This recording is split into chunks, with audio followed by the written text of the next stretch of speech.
Hello, ladies and gentlemen. My name is Rocco, and today I'm gonna review the Zcam S6. So here it is. This is the Zcam S6. Hold on. There you go. This is basically a box. That's awesome because it means that it's modular. So if you plan to have a rig, I plan to have a rig. So I got this camera and I set it up how I want it. So this is the cool thing about this camera. The modularity is amazing. You will not get this with the Blackmagic Pocket 6K. Also, the Black Pocket 6K has a lot more rolling shutter than this camera. This camera has quite a lot, and I'll talk a little bit more about that in just a second. This camera is somewhat reliable. I'll explain why that in just a minute. And also, I think is an absolute beast of a camera, especially for the price point. As you might be aware, this camera has C-RAW. C-RAW is amazing. It lets you shoot 12-bit. What I did every time I shot with it is basically convert C-RAW files into ProRes 444 and you're set up. Absolutely no way to work with the C-RAW natively. Don't expect for DaVinci Resolve to add C-RAW anytime soon. Of course, they have, they have their business priorities, so there's no way we will ever see C-RAW on DaVinci Resolve. And I gotta tell you, the colors in this camera are quite good. The Zcam uses a Sony sensor, so that's familiar. Sony usually has great color rendition. I think this is an amazing camera. I have two 16mm zoom lenses, and this camera can actually record in 16mm. That's the main reason I got this camera, because it allowed me to shoot basically 4K in 16mm, which is great because I love my 16mm lenses. They're Anginux, they're great, they look amazing, they look filmic, and I just like them. Only problem with that is that the camera has quite a bit of rolling shutter, and also there's no there's low jello mode, but it's for certain resolutions. You basically have to choose a certain resolution and then you can use the low jello mode. And even with the low jello mode, it still has quite a bit of rolling shutter, which is a problem for me because I do visual effects, and when the image is being distorted because of the rolling shutter, it's a lot difficult to fix in post. It is quite a bit of a nightmare to work with. Luckily I was still able to shoot the film. I just had to be a lot more careful with certain shots, because if I moved the camera too fast, there was no way for me to fix the shot. And that's basically my only complaint. This camera is amazing. This is a true cinema camera and I love it. This is great. But the only thing that kills it for me is the goddamn rolling shutter. So I did a little bit of research, and apparently there is a global version of this camera. Is the Zcam S6G, meaning global shutter. But guess what? That fucking camera costs twice as much as the normal S6 for just that global shutter. So yeah, you're paying $3,000 more. Oh no, no, even more, just for that function, global shutter. Zcam.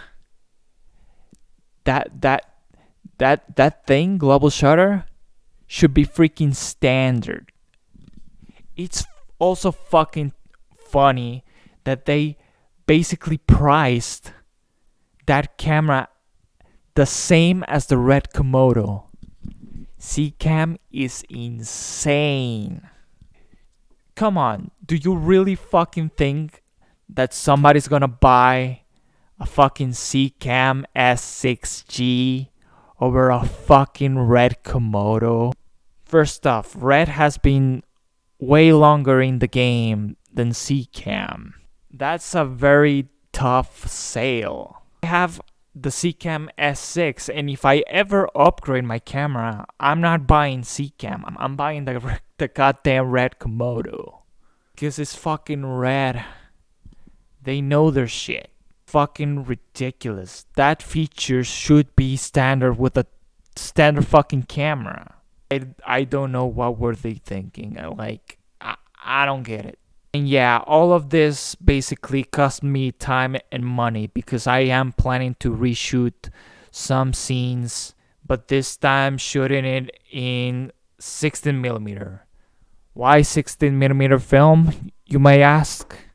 Because for me, it would be cheaper just to shoot it on film that it is to buy the S6G, which is once again priced the same as a red Komodo. And at that point, might as well buy the Komodo. Why would you go with Zcam? Zcam is way less reliable, and the footage might be corrupt. And you are risking for your footage to get corrupt and needing to spend money on special software to recover that footage. It just makes no sense. I know that red is gonna be more reliable than the Zcam, way more. So yeah, once again, I already shot most of the film with this camera. It works.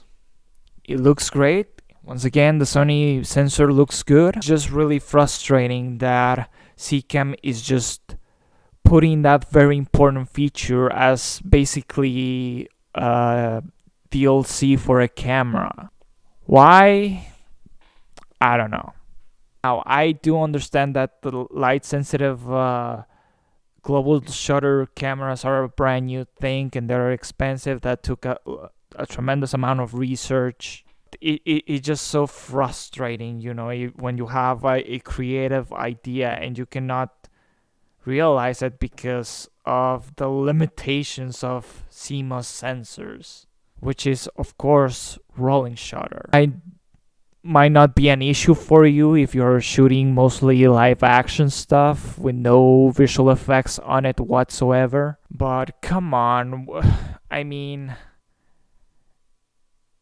I just bought a Super 35 6K camera and it lacks basically one of the most important features, which is a fast shutter. Now also I'm uploading this at 1080p. The reason being is that you shouldn't really care about resolution. I think it's a dumb idea to focus more on resolution than a good image or a fast shutter. It would have been fine if this camera was just 4K and with almost global shutter like performance. This is basically a 6K rolling shutter machine. Oh, and also I forgot to mention that the motion blur was a bit inconsistent in certain shots of my film. It was producing like this really ugly looking motion blur, and I don't know what the hell was that about, but what I noticed is that shooting in different resolutions just clears that up. So there's certain resolutions that have like weird motion blur, which is not good. It almost looks like an interpolation type of thing. It just looks horrible. And also that I hope it cuts well to 16mm film. God damn it. But I hope everything goes well. But yeah, it's incredible that there's things that digital cannot do compared to film. And that's quite interesting, right? So yeah, I'm shooting, next time I'm gonna shoot on film. Let's see if I get the money. And if you want to help me pay the reshoots, you can send money to my paypal.me. I also have a Patreon for the film, so if you want to give to that, that's totally welcome. If you can't, that's totally understandable, but it's really appreciated. And that's it. Thanks for watching. Please subscribe.